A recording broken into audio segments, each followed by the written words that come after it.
Je vais appeler nos invités et on va voir ensemble comment faire pour construire une vie numérique dans un cadre de confiance. Voilà, donc ça c'est évidemment le sujet. Donc j'appelle tout de suite, j'invite à me rejoindre Pierre Chassigneux, Nadia Filali, Paul Midi, oui, applaudissez-les, vous pouvez, Bibi Ndiaye, ça leur donnera de l'entrain, et Guillaume Poupard. Donc Pierre Chassigneux est directeur des projets et de l'expertise au GIE Carte Bancaire, Nadia Filali, directrice innovation à la Caisse des dépôts.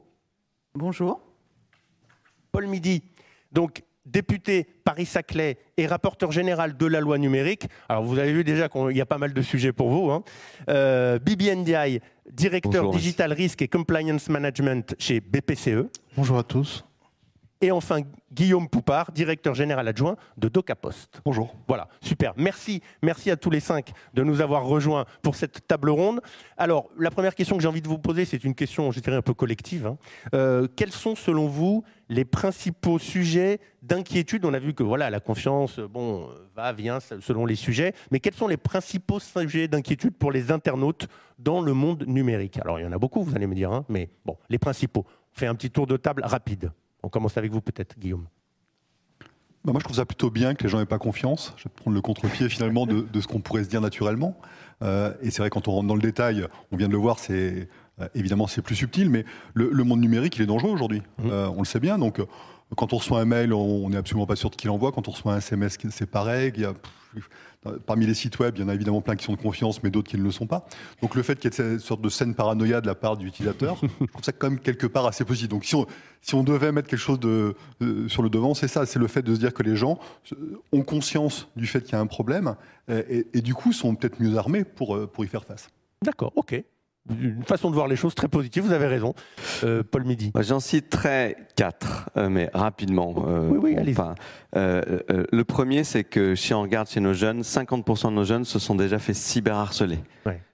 Et donc le cyberharcèlement, c'est vraiment un enjeu fort et c'est aussi une des raisons pour laquelle on voit dans l'étude que les réseaux sociaux sont décalés par rapport aux services bancaires, aux services administratifs en ligne, etc. Premier élément. Deuxième élément, les arnaques en ligne. C'est 18 millions de Français qui subissent des arnaques chaque année, 9 millions qui perdent de l'argent dans les arnaques en ligne de tous les genres là que vous avez mesurés. 3, les fake news et l'ingérence, dont on voit maintenant les effets assez clairs et on voit qu'elle est très forte, très puissante. Et 4e élément, c'est beaucoup pour les parents, mais qui sont nombreux, c'est 80% de nos enfants ont été exposés à la pornographie à cause d'Internet. Je crois que c'est à 11 ans, c'est 50%. Oui, enfin, les chiffres sont effarants et vraiment des enfants très jeunes, très vite, sont exposés à des contenus pornographiques très violents. Et donc voilà, et on sait maintenant aussi aujourd'hui que ça, à la fois pour les enfants, ça peut générer vraiment des chocs psychologiques, et puis pour les jeunes adolescents, une exposition très forte à la pornographie a des impacts sur la construction de leur vie sexuelle. Donc voilà, j'en citerai 4, mais ça fait déjà beaucoup de sujets. Et ça fait déjà, il me semble que c'est pas mal de choses qu'on verra dans la loi numérique, non? Exactement, par ailleurs. Vous avez bossé sur le sujet, ça marche. Nadia, même chose, Nadia Filali. Alors je pense que c'est surtout en lien avec un facteur extrêmement humain en fait et qui est valable pas uniquement pour ce sujet-là. Alors en plus on est en France, donc je pense que je dirais la liberté, c'est-à-dire que on a un vrai souci de liberté et on l'a vu dans la dernière question sur la partie anonymat ou pas. J'allais utiliser pseudonymie volontairement presque. Donc il y a ce facteur-là de se dire je veux conserver ma liberté à faire les choses, mais aussi à me protéger, etc.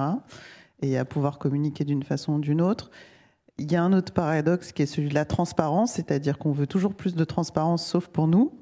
Et donc ça, c'est un sujet très européen du Sud d'ailleurs.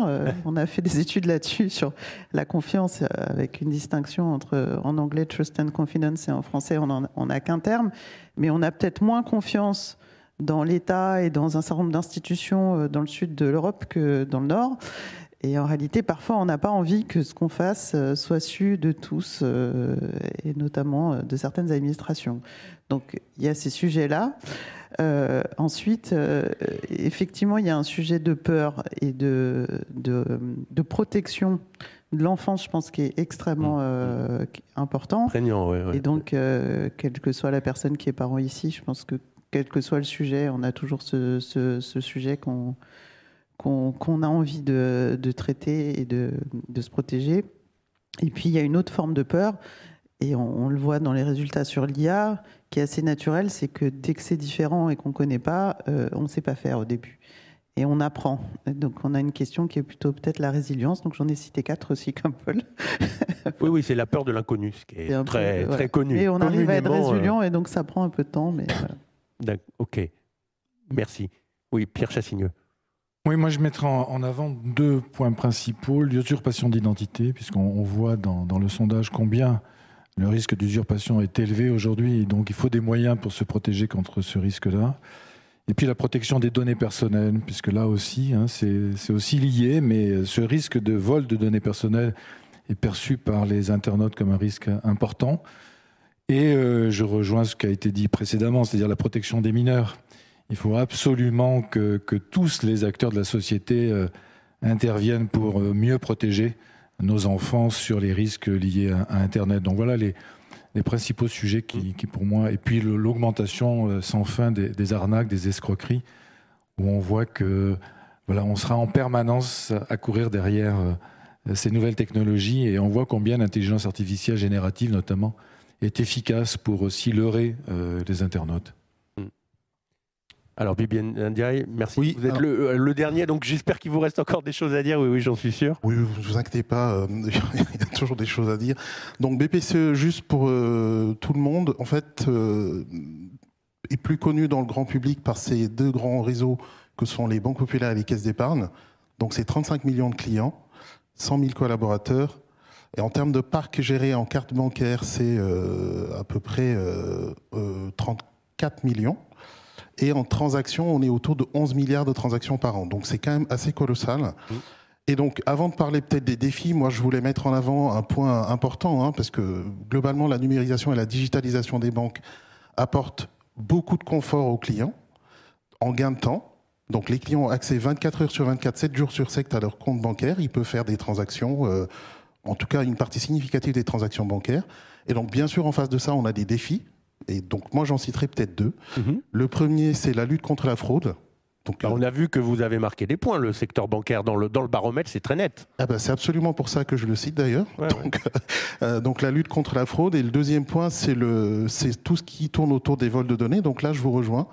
Et donc c'est des sujets qui sont des sujets de préoccupation en permanence dans la banque, donc dans la tête de tout le monde, avec des budgets significatifs et sanctuarisés pour les traiter. Voilà, mais je pense qu'on reviendra là-dessus tout à l'heure. Absolument. Merci. Alors, Paul Midi, je voudrais peut-être démarrer avec vous. Alors, il va falloir faire naviguer les micros, je suis désolé. D'ailleurs, Marina Ferrari l'a dit dans son petit message tout à l'heure, le 17 février, le Digital Services Act est entré en application en Europe, valable pour toutes les plateformes. Et puis, vous étiez, je ne sais plus si on met un parfait ou on garde présent, le rapporteur général donc, de la loi numérique. Alors, la question que j'ai envie de vous poser, c'est de savoir qu'est-ce que ces 2 textes vont apporter sur le sujet de la confiance aux internautes par rapport à la sécurité. Voilà, est-ce que ça va augmenter vraiment, c'est susceptible de booster leur confiance? Oui, j'espère que ça va avoir un impact, que tout ça est utile. Je pense que ça en aura, mais ça, c'est pas non plus la fin de l'histoire. On est plutôt au début de l'histoire de la vie dans le numérique, et donc on est encore plus au début de l'histoire de la régulation de la vie dans le numérique. Mais on essaye de poser un certain nombre de bases. La loi numérique, c'est à la fois l'application en France du DSA et puis des éléments supplémentaires. Qu'est-ce qu'on aborde comme sujet? Les 3 des 4 sujets que j'ai mentionnés en particulier, le cyberharcèlement, les arnaques en ligne et puis l'exposition des mineurs à la pornographie.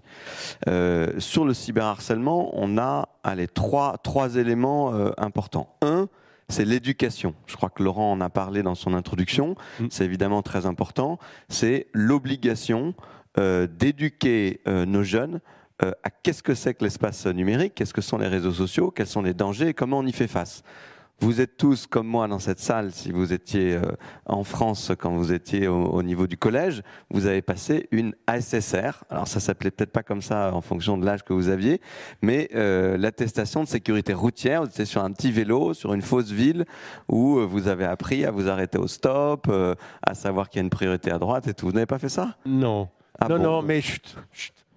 Ça restera Alors, entre nous. là, il y a quelque chose à vérifier. Alors. La fausse ville n'était plus là déjà. La fausse ville n'était plus là, d'accord.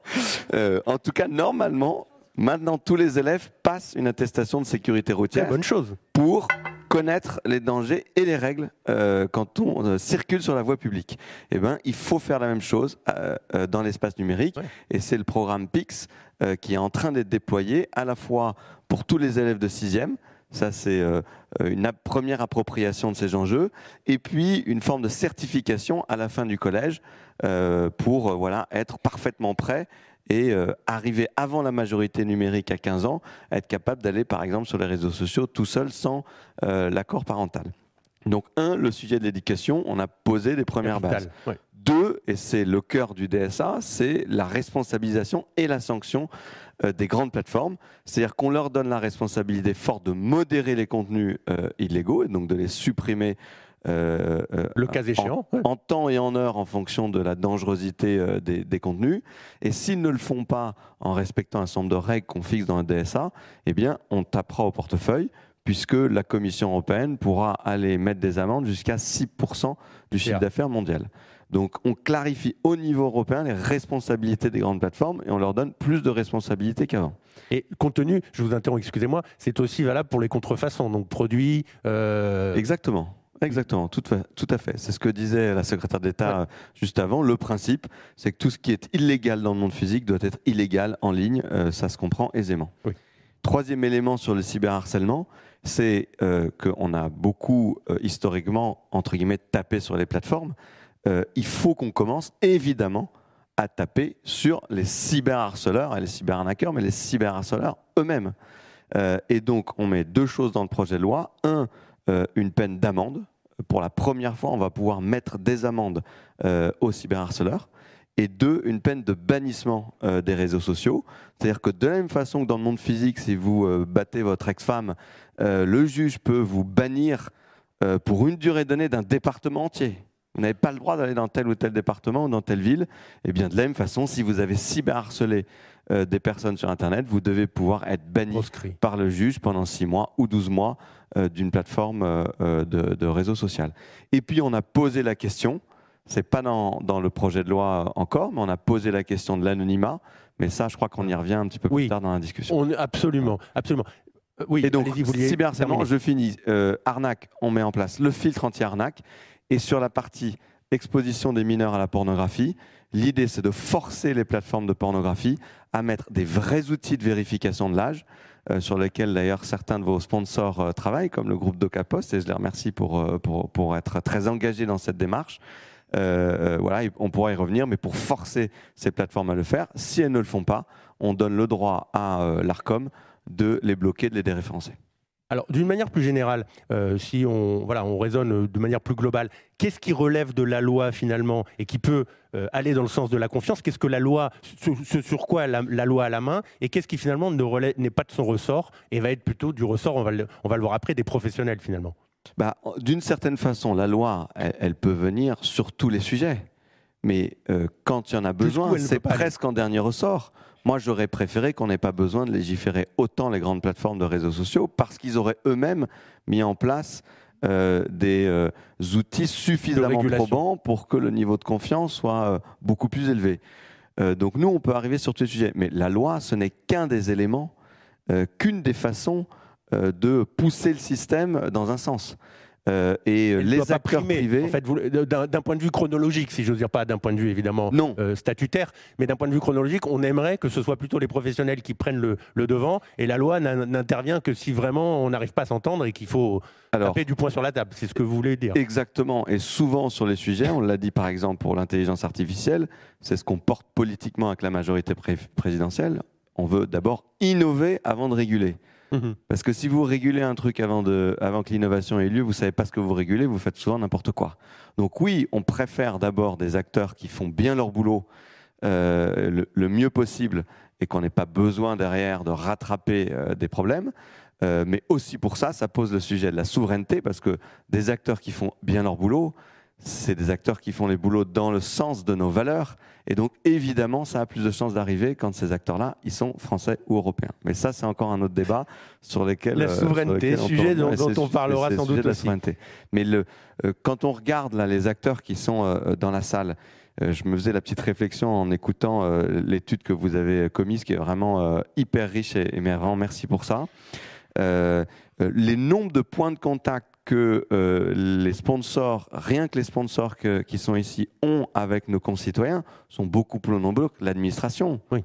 J'ai envie de dire, heureusement, mais le nombre de points de contact que vous avez avec le VIE carte bancaire, avec un groupe comme BPCE, qui est la deuxième banque française, avec La Poste, avec Orange, c'est plusieurs fois par jour.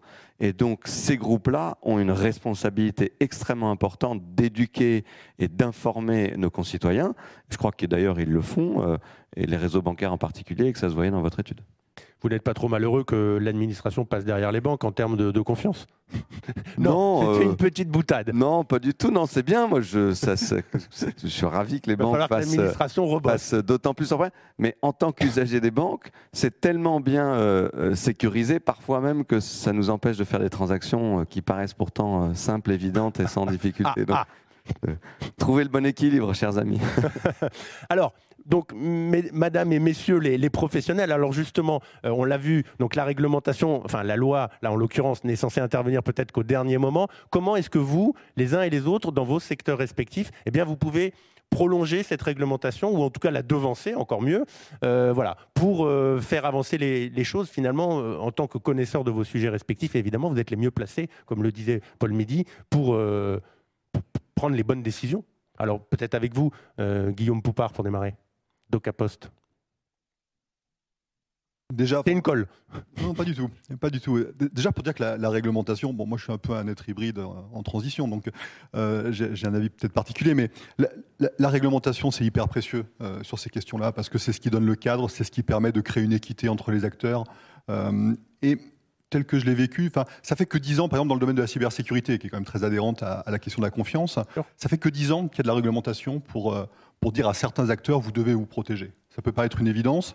Est-ce que c'était nécessaire ou pas? On peut répondre oui ou non.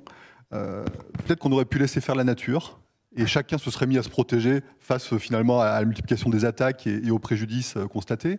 En fait, la réglementation, elle ne baisse, elles évoluent. Logique, elles évoluent très clairement. Il y en a constamment. Mais c'est important, j'y revenir. Oui, allez-y. Mais quelque part, l'idée, c'était d'utiliser la réglementation comme une sorte de catalyseur pour essayer d'anticiper et éviter de ne parler qu'avec des victimes. Mais bien, essayer d'éviter au maximum ces victimes. Et donc ça sert à ça. La réglementation, d'ailleurs, on voit elle évolue. Grâce à l'Europe, aujourd'hui, on est sur un périmètre beaucoup plus large. Et c'est technique, mais enfin, la directive Nice 2, par exemple, qui est déjà la deuxième version de cette directive, qui aujourd'hui va s'appliquer à beaucoup plus d'acteurs. Mais pour répondre à votre première question, on ne peut pas tout réglementer. On pourrait se dire, très bien, avec les grandes entreprises, avec les grands opérateurs d'importance vitale, on leur dit de faire de la cybersécurité, ils en font, ils sécurisent et tout va bien. Super. Est-ce qu'il faut faire ça avec les petits acteurs? J'ai plus de doutes, même si dans Nice 2, ça peut commencer à 50... les PME peuvent être concernées par de la réglementation, et donc le fait de se voir imposer de faire de la sécurité. Mais si on pousse la logique jusqu'au bout, est-ce qu'on va dire aux particuliers, on va prendre une loi, je parle sous votre contrôle, qui va imposer à chaque citoyen français de se protéger? Je ne sais pas, j'y crois pas trop à ça. C'est pas faisable. C'est pas une solution. On va rajouter des contraintes et c'est pas réaliste. Puis il y a des questions de coût derrière aussi. Des questions de coût. Alors ça, ils sont toujours. Mais oui. Mais bon, de fait, évidemment, il faut que ce soit efficace, il faut que ce soit pragmatique. Et donc le rôle des acteurs industriels, pour répondre à votre question, il est probablement de se sécuriser soi-même, que ce soit obligatoire ou pas. De s'assurer que les produits, les services que l'on vend à nos clients sont eux-mêmes sécurisés. Et là, il y a beaucoup sécurisé au sens large, sont de confiance au sens large.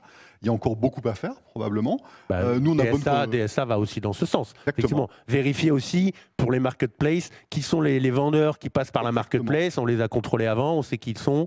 Et c'est une prime aux gens honnêtes, quelque part. C'est une prime aux gens qui font déjà bien le job.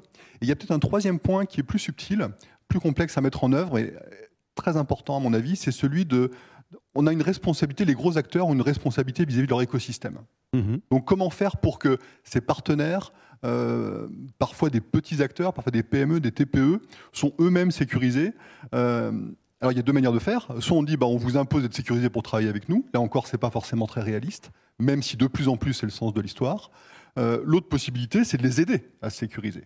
Et donc l'aide, elle vient pas forcément de l'État, elle vient pas forcément d'une obligation réglementaire, elle doit pouvoir venir de l'écosystème également. Oui. Et évidemment, dans une logique d'écosystème, les grands acteurs ont une responsabilité plus forte probablement que les autres. Donc quelque chose d'un peu décentralisé pour le coup. Oui, vraiment réfléchir, parce que globalement cette confiance, c'est pas que les gros qui doivent être de confiance, c'est l'ensemble de l'écosystème qui doit être de confiance, qui doit inspirer confiance aux bénéficiaires finaux.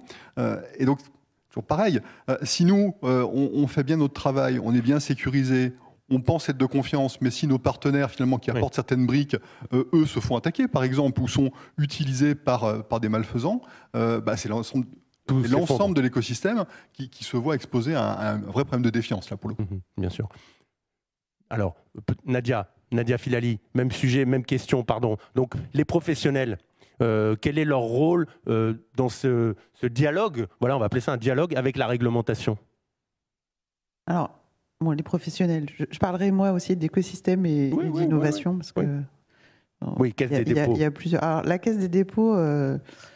ça, c'est pas, mais en direct, beaucoup de Français, notamment via le compte personnel de formation, et a subi ce qui s'est passé sur toutes les tentatives de fraude. Donc on a beaucoup travaillé sur ce sujet-là. On a beaucoup travaillé sur ce sujet-là aussi via la communication, l'information et l'acculturation aux gens, justement, de tous ces acteurs qui étaient en capacité d'essayer de vous faire croire qu'ils allaient vous créer votre formation en demandant votre compte. Enfin, il y en a eu pas mal. Donc on est aussi un acteur, alors ça c'est peut-être moins, mais on est aussi un acteur parfois en direct d'un certain nombre de citoyens, que ça soit sur le compte personnel de formation, mais il y a aussi d'autres choses sur les retraites. Voilà. Alors ensuite, quand on a dit ça, je pense qu'un des points qui a été dit à 2 reprises, qui est important pour moi, c'est que il faut arriver à réguler sans brider l'innovation. Ça, c'est un point qui est fondamental.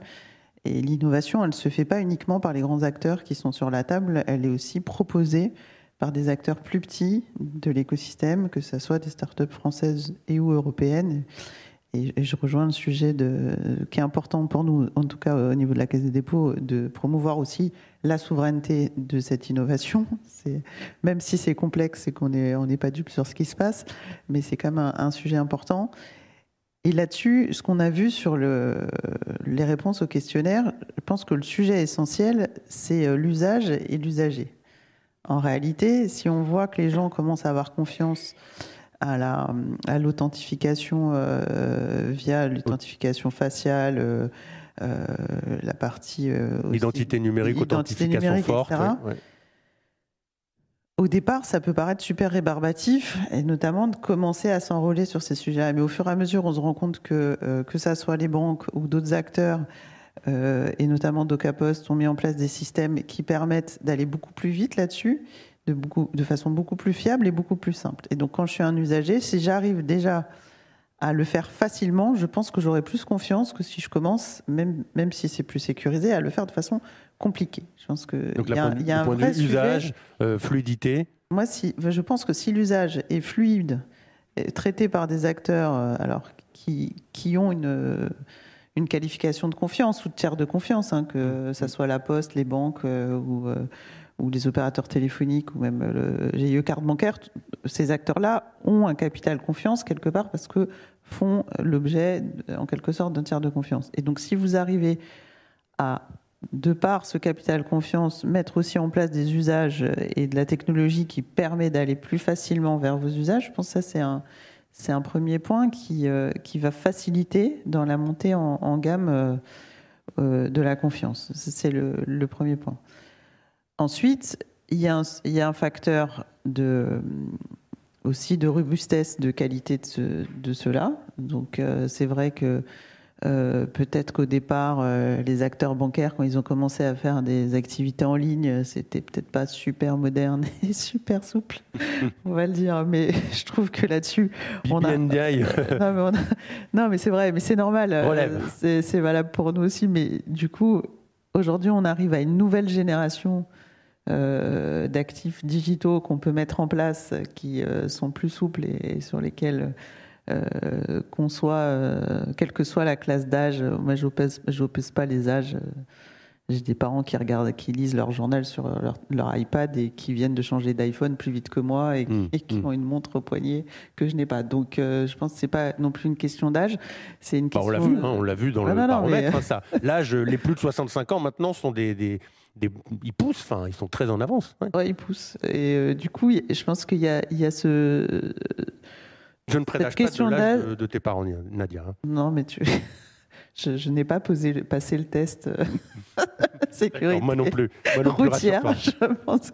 J'étais pas au courant, mais où j'ai loupé un truc. Et en revanche, je pense que au-delà de ça, il y a un vrai sujet aussi d'accepter à un moment donné, et ça va être vrai pour d'autres nouvelles technologies et ce qu'on a vu sur l'IA générative, que ça prend parfois du temps, que ça prend de l'accélération et qu'il faut faire des propositions, même si au départ, ces propositions sont plus ou moins, donnent plus ou moins confiance à l'usager. Parce que c'est ce que je disais tout à l'heure sur les facteurs, vous avez des facteurs de peur, et donc à un moment donné, si on n'y va pas et qu'on ne fait que réguler, pour revenir à la question, on n'y arrivera pas en réalité. Et on va avoir des pertes d'opportunités, de sujets intéressants à traiter, qu'on ne va pas traiter, qu'on va pas accepter ou pas traiter ou pas autoriser parce qu'on aura peur du sujet. J'ai vu un sondage sur les actifs numériques, qui est un sujet que je regarde depuis très longtemps. En réalité, au départ, on a tous dit, enfin pas moi, mais on a dit que c'était mal, que c'était dangereux, etc. Et on se rend compte que quand même, il y a des assets technologiques derrière ces technologies décentralisées qui peuvent aussi aider, y compris en termes d'identification, d'identité. Enfin, il y a tous les travaux sur les wallets européens, et avec Guillaume, on a créé un mot juste sur les wallets européens, s'il te plaît, peut-être. Un mot juste sur les wallets européens. Sur les wallets européens, c'est comment vous pouvez gérer. Ça apportera toujours au sujet de la confiance, que c'est notre axe aujourd'hui, ce matin. Alors, c'est comment vous pouvez, rapidement, s'il te plaît, à travers cet outil, gérer vos identités, vos multiples attributs d'identité numérique, ou un certain nombre de réponses à des questions qu'on va vous poser sur quel est votre âge, quel est votre niveau de salaire, etc. Quand je veux ouvrir un compte à la banque ou que je veux demander un prêt, sans jamais forcément donner complètement la réponse. Et ça, je pense que c'est important. Personne n'a besoin de savoir mon âge quand je vais à l'hôtel ou quand j'ouvre un crédit. C'est pas le sujet. Et le faire dans un mode où on n'est pas obligé de le faire à chaque fois qu'on va avoir un rapport avec un acteur, mais on le fait une fois et ça peut fonctionner. Je pense que c'est un sujet qui est intéressant, tout en gérant la protection des données. Et donc c'est un sujet où on revient sur le sujet de la transparence et de la liberté. Donc je reste libre de fournir les données à qui je le souhaite, et tout en garantissant cette transparence. Et là, on n'est pas sur des sujets de pseudonymie, pour le coup, mais donc je pense qu'il y a des nouvelles technologies qui sont intéressantes pour rentrer un peu plus sur les sujets de confiance, et qu'il faut, je donnerai la parole à mon voisin, laisser cette liberté d'initiative. Je pense qu'elle est fondamentale. Il faut le faire de façon pragmatique, effectivement, et réguler quand il y en a besoin, mais il ne faut pas réguler tout de suite. Ça ne fonctionne pas. Voilà. Alors, voilà, tu lui as tendu la perche, ton voisin. Alors, BBNDI, allez-y. Donc, on va switcher rapidement. C'était pour revenir un petit peu sur une petite parenthèse sur les applications bancaires. Enfin, j'en profite pour faire la pub. Oui, mais bien sûr, allez-y. Donc, les applications des banques populaires et des caisses d'épargne ont des notes autour de 4,7 sur 5 sur les stores. Donc, voilà, on a parmi les meilleures applications. Absolument. Bon, vous avez le droit. Donc, on a des applications qui sont très, très fluides. Je les conseille à tout le monde. Maintenant, pour revenir à la question, sur le sujet de la réglementation, ce que je peux dire, moi, c'est que La banque, alors, est très réglementée, hein. Comme vous le savez, on a énormément de réglementation, mais la façon dont on le voit, c'est que la réglementation est une matière vivante en réalité, elle n'est pas figée. Donc on le voit par exemple sur les services de paiement, on a eu la DSP1, maintenant on est sur la DSP2, on va vers la DSP3. Donc on a vraiment des échanges, et comment on évolue de 1, 2 à 3 ? Et bien sûr, c'est en discutant avec les différents acteurs, hein, en prenant un peu les plus et les moins, et voir comment on peut améliorer la réglementation. Donc nous, on s'inscrit vraiment là-dedans. Donc on travaille beaucoup là-dessus, et voilà, donc c'est un peu notre quotidien.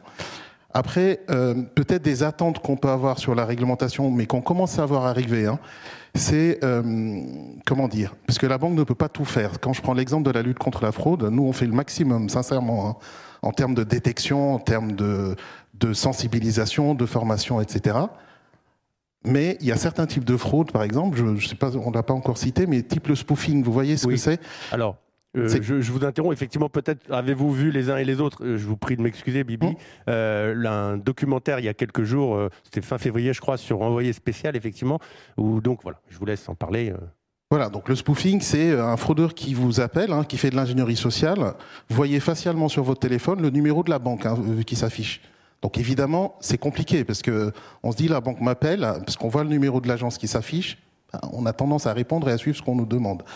Typiquement pour ce type de fraude, alors nous on va essayer de détecter est-ce que le comportement a posteriori est un comportement atypique, auquel cas voilà, on a des dispositifs notamment d'IA qui peuvent détecter ce genre de choses, mais quand c'est une transaction classique, c'est très compliqué.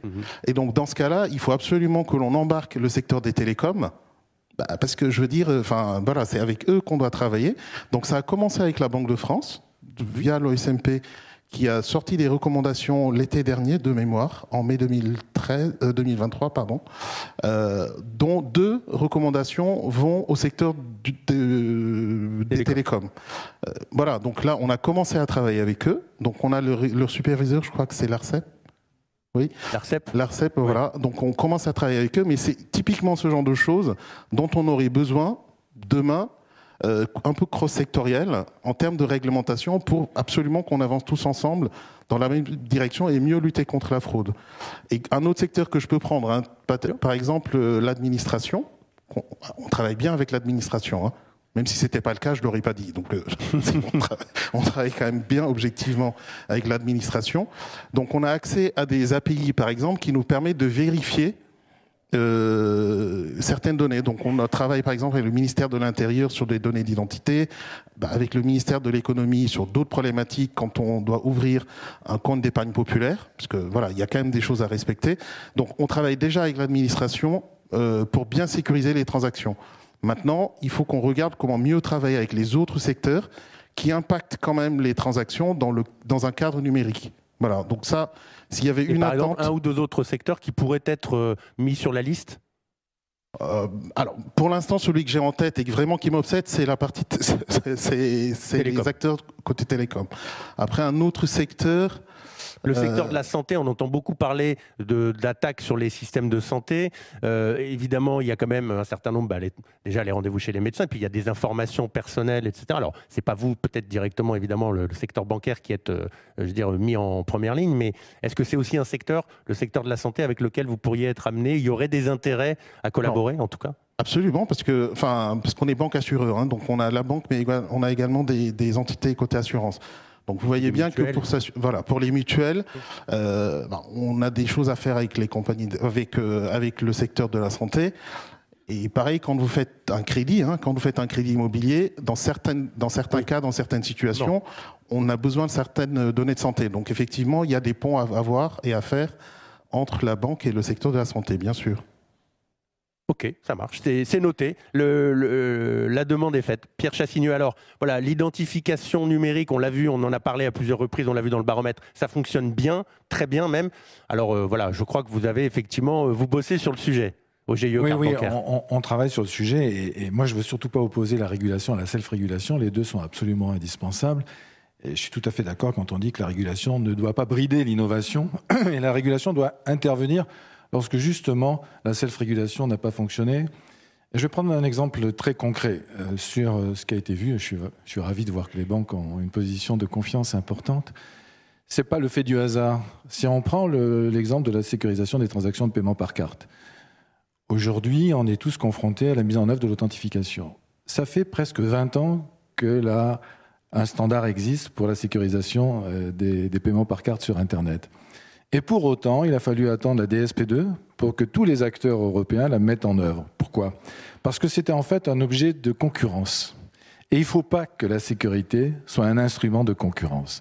Et donc à partir du moment où les pouvoirs publics, la Banque de France en France, la Banque Centrale Européenne, la Commission Européenne se sont rendus compte que finalement, malgré le fait qu'il existait des standards, des outils, en l'occurrence 3D Secure, pour mettre en œuvre l'authentification forte dans les paiements, à partir du moment où les acteurs ne les mettaient pas en œuvre, parce qu'il n'y avait pas une obligation à le faire, eh bien la régulation est intervenue, et heureusement qu'elle est intervenue. C'est-à-dire qu'on a besoin de régulation quand les acteurs ne sont pas en capacité, tous ensemble, et je ne porte pas de jugement, oui, tous ensemble, d'arriver finalement à faire en sorte que ça s'applique d'un point de vue contractuel, j'allais dire. Et quand on n'arrive pas à le faire d'un point de vue contractuel, il faut que la loi s'empare de ce sujet. Et c'est exactement ce qui s'est passé avec l'authentification forte, puisque depuis la DSP2, aujourd'hui, c'est plus de 2 milliards d'authentification forte ou, je dirais, basées sur des moteurs de scoring très performants. Et ça, c'est important aussi. La régulation doit fixer des obligations de résultats et certainement pas des obligations de moyens pour ne pas brider justement l'innovation. Et typiquement, c'est ce qui s'est fait dans le dispositif des moyens de paiement. Aujourd'hui, ce sont 5 millions d'authentifications qui ont lieu chaque jour au travers. Et je pense que l'excellent résultat que vous avez présenté tout à l'heure reflète effectivement le fait que bien, tous les gens aujourd'hui, dans leur vie quotidienne, sont confrontés à l'authentification forte, à la biométrie, au fingerprint, etc. Et ça, c'est un point très important. Et c'est ce qui nous a... Et aujourd'hui, qu'est-ce qu'on voit ? On voit qu'il y a une confiance qui s'est nettement améliorée dans les paiements, c'est-à-dire dans ce que j'appelle le check-out, le dernier acte finalement d'un achat. Mais dans un achat, il y a aussi l'entrée en relation, le check-in, le login. Et là, c'est, je dirais, une autre authentification. Pour retenir beaucoup de mots de passe. Voilà, c'est-à-dire que là, aujourd'hui, on a un enfer d'utilisation des mots de passe. On a des solutions qui existent, mais qui ne sont pas satisfaisantes d'un point de vue protection des données personnelles. Je ne vais pas rentrer dans le détail. Et donc, nous avons décidé, au sein de la communauté bancaire française, de mettre finalement cette énorme infrastructure d'authentification qui a été déployée pour la sécurisation du check-out au service du check-in, de l'entrée en relation. C'est un service qui s'appelle BeConnect, qui va être lancé par les 5 plus grandes banques françaises dès l'automne prochain et qui va permettre à tous les Français, puisqu'il y a 50 millions de Français qui ont un compte en banque, donc ça veut dire qu'il y a 50 millions de Français qui, du jour au lendemain, vont pouvoir activer un compte BeConnect et donc utiliser ce bouton, entre guillemets, pour accéder à tous leurs sites préférés. Et ça, c'est très important parce que ça participe de l'enjeu de souveraineté, d'indépendance technologique. On parlait tout à l'heure de la post-identité numérique. Il y a aujourd'hui des moyens qui permettent effectivement d'être totalement souverain, totalement indépendant sur ce domaine qui est absolument central. L'identification, l'authentification dans l'entrée en relation, elle est fondamentale. Juste, je vous ai interrompu, excusez-moi. D'un point de vue très pratique, en quelques mots, comment ça va fonctionner BeConnect ? Très simplement, vous allez être amené sur votre site de banque en ligne. On va dire, voilà, vous pouvez maintenant disposer d'un compte BeConnect. Vous allez être amené à vous authentifier pour activer ce compte BeConnect. Pour une première fois. Pour la première fois. Et puis ensuite, vous allez l'utiliser sur tous les sites, alors de e-commerce, mais tous les sites. Et ça, c'est très important. On souhaite être inclusif. C'est-à-dire tous les Français doivent pouvoir accéder à ce compte BeConnect. Et tous les sites, quels qu'ils soient, doivent pouvoir aussi intégrer le bouton BeConnect. Et donc, on va avoir, dès l'automne prochain, la possibilité d'utiliser son compte BeConnect. C'est une manière, je dirais, de simplifier, parce que ce à quoi nous croyons beaucoup aussi, c'est que la sécurité sans la simplicité, ça ne fonctionne pas. C'est-à-dire, si on veut qu'on ait un usage massif, mass market, il faut absolument concilier la sécurité et la simplicité des parcours. Et c'est ce qu'on essaye de faire aujourd'hui au travers de BeConnect, faire en sorte que ce soit très fluide.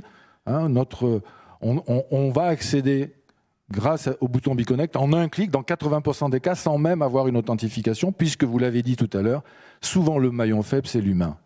Et c'est le paradoxe, c'est-à-dire qu'on est, et là je peux vous donner des chiffres très précis sur la fraude à la carte bancaire, on est meilleur en termes de lutte contre la fraude quand on est sur une authentification passive, c'est-à-dire quand on est basé sur un moteur de scoring sur l'intelligence artificielle, que quand on met en œuvre un mécanisme actif où on est amené, par exemple, à s'authentifier avec une reconnaissance faciale. C'est donc vous voulez assez dire que la faille, contre-intuitif, c'est l'humain. mais la réalité, c'est celle-ci. Voilà.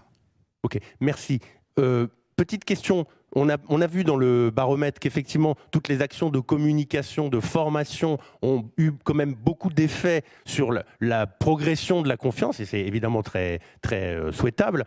Est-ce que, voilà, qu'est-ce qu'on peut dire sur le sujet? Qu'est-ce qu'on peut faire encore? Peut-être avec vous, Guillaume, qu'est-ce qu'on peut faire encore pour faire avancer le sujet? Rapidement, s'il vous plaît, puisqu'il nous reste, je vois, 6 minutes. De la pub pour cybermalveillance.gouv.fr. Il y a une plateforme qui existe, on est plein d'acteurs à y participer, c'est soutenu par l'État depuis le départ. Voilà. Il faut pousser cette adresse, il faut y aller, il faut montrer ça aux gens. C'est absolument essentiel. Et un grand regret, mais il n'est jamais trop tard, une grande cause nationale pour pouvoir communiquer, frapper, dur, pour pouvoir communiquer auprès de tous les Français sur le fait que, certes, il y a des risques, mais surtout, on peut se protéger et le communiquer probablement de manière positive, une fois encore. C'est tout le paradoxe de la communication sur les sujets de sécurité, comme pour la sécurité routière. Hein. On ne sait jamais trop comment faire, mais voilà, le fait d'y aller, de dire aux gens, il y a des risques, mais on peut les contrer et on peut être en confiance dans l'espace numérique, ça je pense que ce serait vraiment utile. Ce serait utile. Alors, Paul Midi, vous avez entendu le message. Message Donc pris. une grande cause nationale, alors, la com. Message pris. Oui. Non, mais je suis tout à fait d'accord. Moi, je faisais souvent le parallèle entre l'effort massif qu'on a fait sur la prévention routière. Je pense que tous, vous connaissez plusieurs slogans de la prévention routière. Après, moi, à mon âge, ça a été beaucoup après deux verres tout s'accélère, par exemple. Je ne sais pas si ça a été en même temps, ça la même chose, c'était sur l'alcoolisme aussi. Voilà. Et donc, peut-être, on pourrait faire après 2 heures connectées une pause bien méritée, j'en sais rien. Mais il faut qu'on arrive, effectivement, à développer une politique publique de prévention numérique global, 360 degrés, avec beaucoup de communication, et c'est pas de temps en temps on fait une com. La prévention routière, c'est systématiquement qu'elle est à la télévision, elle matraque avec des pubs qui sont très puissantes et qui éduquent et qui impriment. Donc il faut qu'on arrive à faire la même chose. Maintenant qu'on passe plus de temps dans l'espace numérique et dans notre voiture et dans l'espace public, il faut qu'on ait le même type de communication. Il faut changer de logiciel. Il faut rajouter. Pour rester dans la métaphore, Rajouter. Absolument. Nadia, même chose donc. Oui, je pense qu'effectivement, il faut communiquer à grande échelle et le faire avec autant d'humour qu'après deux verres, tout s'accélère. Je pense que c'est super important. C'est-à-dire qu'en fait, il ne faut pas faire peur aux gens en leur demandant de faire attention, sinon ils auront encore plus peur. Ça, c'est un premier point. Et je pense qu'ensuite, pour le vivre en ce moment au quotidien, je pense que c'est une affaire de tous et qu'il faut commencer depuis tout petit, parce que, y compris sur des adolescents et même avant, des enfants qui ont accès à des tablettes numériques, il y a certaines écoles qui bloquent un certain nombre d'applicatifs, mais en fait, même à travers les tablettes numériques fournies par l'école, ils ont accès à énormément de choses et via les téléphones aussi. Et donc expliquer à son fils que non, on n'accepte pas les cadeaux dans Fortnite, même si c'est gratuit, parce que ça peut avoir d'autres conséquences. Non mais c'est idiot. Moi, ça m'est arrivé ce week-end. C'est pas une blague. Il faut savoir l'expliquer. Donc, je pense qu'il y a effectivement une communication à grande échelle, mais on est tous responsables. C'est-à-dire que l'être humain a peut-être une faille, mais à un moment donné, il est aussi responsable de ce qu'il fait. Donc, il faut transférer cette information et expliquer aux gens ce qu'il faut faire. Ok. Oui, Pierre Chassigneux. Oui, moi je suis en 2 mots, s'il vous plaît. Oui. Tout à fait d'accord. Il faut que la communication soit gérée partout. L'exemple de la prévention routière est très bonne, je trouve. La prévention des risques cyber, c'est une réalité et ce sera tout le temps. Et donc je pense que c'est quelque chose qu'on doit apprendre dès le plus jeune âge et jusqu'à son plus vieil âge. Et il doit y avoir bien sûr un rôle des pouvoirs publics important, mais un rôle de l'éducation, parce que je suis convaincu que l'éducation nationale doit effectivement jouer son rôle dans ce domaine-là. Et puis aussi, ensuite, dans les entreprises, on doit en permanence, je dirais, sensibiliser. Et puis, bien sûr, sectoriellement, la banque joue son rôle, l'État joue son rôle. Je crois que ça doit venir vraiment comme on fait de la prévention des feux de forêt, comme on fait de la prévention routière. On doit faire de la prévention des risques cyber. Ça doit devenir quelque part notre quotidien. Et même nous, en tant que parents, on doit effectivement aussi, je dirais, éduquer nos enfants sur les risques associés à tout ça. Et on doit aider à avoir les bons outils pour aider à faire tout ça. Il y a des pièges dans Fortnite, c'est vrai. Bibi Ndiaye. Oui, alors, donc je rejoins tout ce qui a été dit. Et je rejoins également le point de si je reprends le cas de la fraude, de vraiment essayer de détecter au mieux la fraude. Et ça, donc, ce serait invisible vis-à-vis du client, parce que les clients ne se rendent pas compte que tous les jours, toutes les heures, toutes les minutes, on a des dispositifs qui tournent et qui luttent contre la fraude sans qu'on leur dise. Hein. Donc, on n'a pas forcément besoin de leur dire qu'on a détecté une tentative de fraude. Après, ce que l'on fait, nous, en termes de communication, c'est également communiquer à tous les niveaux. C'est-à-dire qu'on communique au niveau de l'application bancaire. Quand vous vous connectez, un des premiers messages que vous voyez, c'est « Attention, ne donnez pas vos codes, etc. » Donc, on communique à ce niveau-là. On communique au niveau de nos sites, donc Banque Populaire, Caisse d'Épargne. Et on a également fait récemment une campagne de communication de l'ensemble des banques françaises via la Fédération bancaire française. Donc, campagne média, voilà, pour dire attention, vous pouvez vous faire avoir, l'ingénierie sociale, ça existe, etc. Donc, voilà. Super. Alors, je vois que vous vous êtes fait passer le micro. Pierre et Bibi, vous aviez un micro devant vous. On n'en a déjà pas beaucoup. Alors, j'ai une petite question pour vous, Paul Midi. On a vu que, évidemment, la question de l'anonymat se posait aujourd'hui. C'était important sur les réseaux sociaux. C'était pas si net que ça. Certains voulaient rester un peu cachés. D'autres disaient qu'effectivement, c'était dangereux. Voilà, il fallait quand même dévoiler les identités. En tout cas, être capable de remonter à l'origine des contenus.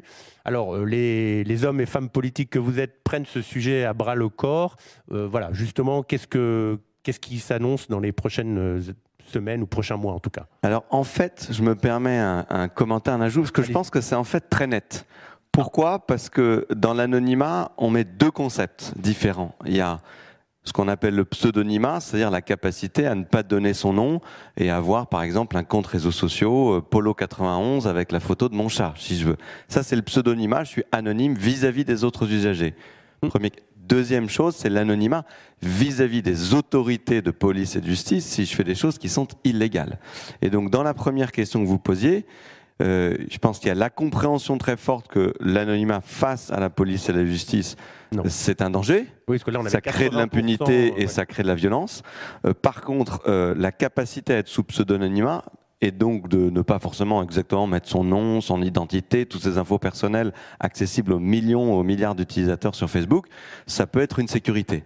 Et donc nous, c'est exactement le chemin qu'on propose et en cohérence avec la deuxième question qui a été posée et qui là était sur la vérification d'identité sur les réseaux sociaux. Donc là, on comprend bien qu'on permet le pseudonymat, c'est-à-dire que je mets bien les informations que j'ai envie pour les autres usagers. Par contre, mon identité est vérifiée et donc si je faisais quelque chose de délictuel ou de criminel, la police et la justice, en quelques clics, pourraient retrouver mon identité. Et ça, c'est ce qui est plébiscité par les Français parce que quand on leur pose la question concrètement, vous avez vu dans votre étude, 87% des Français sont pour. De toutes les catégories, même chez les plus jeunes, où on pourrait imaginer, la conscience est très forte aussi. 83% des 15-24 ans sont pour la vérification systématique de l'identité à l'entrée des réseaux sociaux. Donc c'est... Et quand vous dites que c'est la direction vers laquelle on s'oriente, c'est-à-dire quelles sont les échéances concrètes pour que ça se mette en place? On a donc pratiquement rapidement. On a porté ce débat pendant la loi numérique, mais on n'avait pas ces chiffres. Et donc, quand on n'a pas ces chiffres, merci Delphine. On avait, merci infiniment, parce qu'on avait la conscience très forte. On a été près de 200 députés à porter ça parce qu'on avait l'intuition et dans nos discussions avec nos concitoyens dans les circonscriptions, on avait l'intuition de ce chiffre, mais on n'avait pas le chiffre qui permet de convaincre les plus récalcitrants. Deux, vous savez que nous sommes en campagne pour les élections européennes. Donc je ne tiendrai pas de propos électoral dans cet événement parce que ça pourrait le qualifier pour le mettre dans le compte de campagne. Donc je vais éviter de faire ça. Par contre, vous savez tous qu'on vote le 9 juin et que ces sujets-là, éminemment, ils se traitent au niveau de l'Union européenne parce que c'est là où on a la masse critique pour réguler les géants du numérique et en particulier les grandes plateformes américaines ou chinoises. Et donc, je pense que c'est dans ce cadre-là qu'il faut qu'on fasse avancer le débat.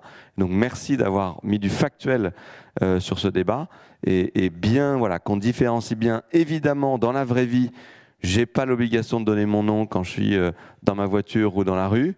Mais par contre, j'ai l'obligation d'être identifiable si jamais, par la police et la justice, si jamais je commets quelque chose de grave, c'est pour ça que je dois décliner mon identité à la police et c'est pour ça que j'ai une plaque d'immatriculation sur ma voiture. Voilà. Oui, Guillaume, vous vouliez terminer, ça sera la conclusion, et après on prendra des questions de la salle. Juste un mot pour dire qu'on est à la croisée des injonctions contradictoires, donc c'est évidemment extrêmement complexe et en même temps hyper important. Peut-être juste pour revenir 2 secondes sur les wallets. Alors les wallets, vous savez peut-être pas ce que c'est pas grave. En fait, la technologie... On a dit quelques mots, ouais. Ouais, mais dans le détail, c'est vite complexe. Par contre, dans l'usage, c'est quelque chose qui va vraiment transformer. Et c'est vraiment la technologie qui vient quelque part au secours des libertés, à mon avis, en aidant à ne transmettre que les éléments qui ont besoin de l'être. Allez louer aujourd'hui un appartement, vous verrez tout ce qu'il faut envoyer à des gens que vous ne connaissez pas d'ailleurs. Enfin, c'est totalement effrayant. À l'inverse, les expérimentations qu'on a fait sur, par exemple, la preuve d'âge pour accéder à des sites pour adultes, il y a un bit d'information pour parler en informaticien. C'est je suis majeur, je suis mineur. Il n'y a rien d'autre. Comme pour les achats d'alcool en ligne. Exactement. Et ça, la technologie aujourd'hui nous permet de faire ça. Et on compte bien sûr sur la réglementation également pour l'imposer. Il y a d'autres manières de faire. Vous pouvez envoyer votre numéro de carte bancaire, la copie de votre carte d'identité, des trucs que je ne recommande pas personnellement. Mais on peut aussi faire ça de manière très sécurisée, à la fois d'un point de vue cybersécurité, mais également en termes d'acteurs de confiance impliqués pour le faire. Donc à mon avis, ça fait partie, en combinaison avec la réglementation, de vraies solutions pour l'avenir qui seront protecteurs des personnes et en même temps de toutes ces injonctions contradictoires, ce sera la solution à tout ça à mon avis. Ok, super, très bien. Merci, on peut les applaudir en effet.